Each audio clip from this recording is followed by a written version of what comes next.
Hi guys, welcome to the channel. In today's video, I'm going to show you how you can edit caption for photos and videos on WhatsApp. So before getting into this video, must subscribe to our YouTube channel and click on the bell icon. So the first step you simply need to do is to open Play Store and you need to search for WhatsApp and you need to update WhatsApp. As you can see, my WhatsApp is up to date. Then you simply need to click on open. So once you are here, you simply need to select any conversation. Okay, and here you are. So you simply need to hold any message like this and click on three dots on the top right.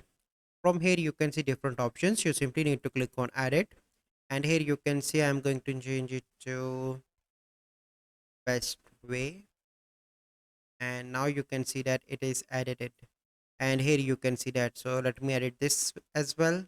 Click on three dots, click on edit.